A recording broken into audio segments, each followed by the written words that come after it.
जय श्री राम प्रेमी भक्तों, प्यारे भक्तों, अगर आप भगवान का दर्शन करना चाहते हैं तो आपको यह दो काम करने ही होंगे।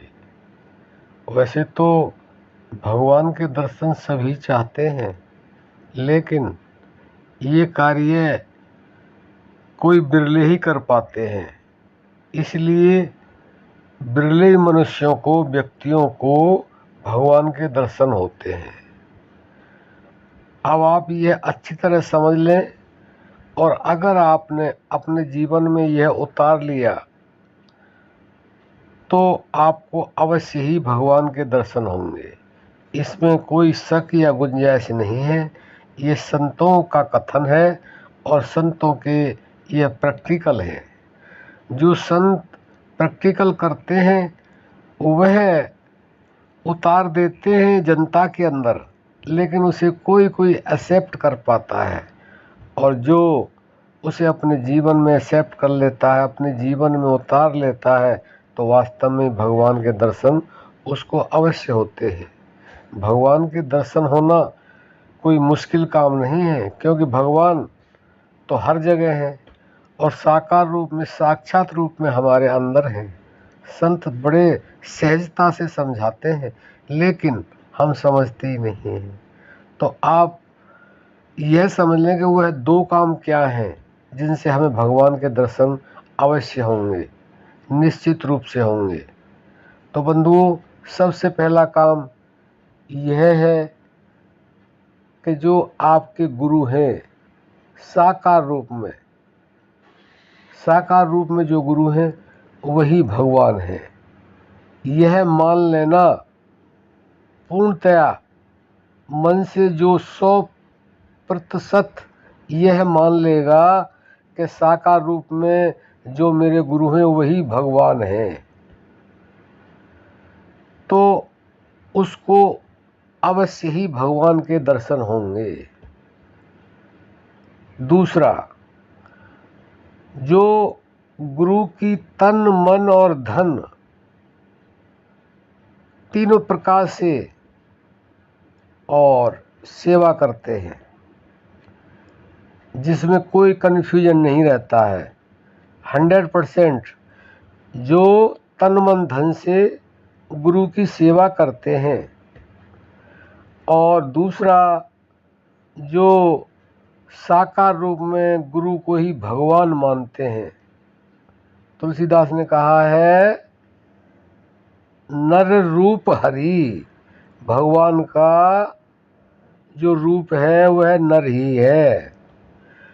और जो हमें अध्यात्म की यात्रा कराता है, जो साकार रूप में गुरु है वही भगवान है। और जिसने यात्रा की हुई होती है वही यात्रा करा सकता है, कोई माने या ना माने।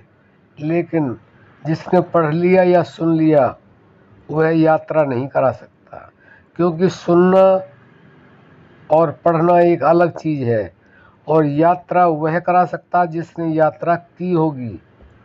आपको कहीं जाना है, किसी से रास्ता पूछेंगे, अगर वो जानता होगा तभी आपको बताएगा कि इस रास्ते पर चले जाइए और वहाँ पहुँच जाएंगे आप।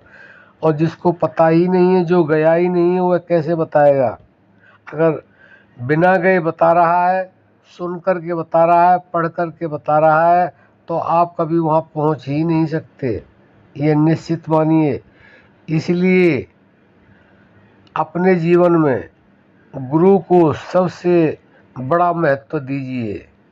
वैसे तो साकार रूप में भगवान माता पिता होते हैं, लेकिन वो जन्म के होते हैं, लेकिन ज्ञान के, आध्यात्म यात्रा के लिए, अंतर यात्रा के लिए वह गुरु ही भगवान होते हैं, जो यह विश्वास कर लेते हैं 100% और तन मन धन से गुरु की सेवा करते हैं।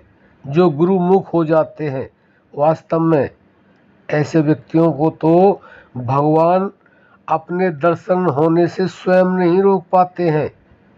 लेकिन कुछ लोग समझते नहीं हैं, और कुछ लोग समझते हैं तो करते नहीं हैं। बस सुन लिया, गुरु ने कहा ये काम करना है, उसमें किंतु परंतु लगा देते हैं। वह गुरुमुख नहीं होते हैं, वह मनमुखी होते हैं। और जो मनमुखी होते हैं उन्हें भगवान का कभी दर्शन नहीं होता है, क्योंकि गुरुमुख जो होंगे उनको ही भगवान के दर्शन होते हैं। गुरु ब्रह्मा गुरु विष्णु गुरु देवो महेश्वर है, और गुरु साक्षात परम ब्रह्म तस्मै श्री गुरुवे नमः। साक्षात परम ब्रह्म है गुरु। लेकिन बंधुओं, सुनने से बात बनेगी नहीं, पढ़ने से बात बनेगी नहीं, करने से बात बनेगी। जितना आपके पास है अपनी सामर्थ्य के अनुसार तन से, मन से, धन से गुरु की सेवा करो और गुरु को भगवान मानो, तो अवश्य ही आपको भगवान के दर्शन होंगे। कुछ करने की आवश्यकता पड़ेगी ही नहीं, क्योंकि जिसका मन गुरु के साथ जुड़ जाएगा उसका तो कल्याण निश्चित है। दर्शन तो बाद की बात है, दर्शन होना और कल्याण होना दोनों में बड़ा फर्क होता है। तो बंधुओं, भगवान का दर्शन चाहते हो और अपना कल्याण चाहते हैं तो आप यह दो काम अवश्य करें। आपको भगवान का दर्शन अवश्य होगा और आपका कल्याण भी होगा। अब हम अपनी वाणी को विराम देते हैं। जय श्री राम।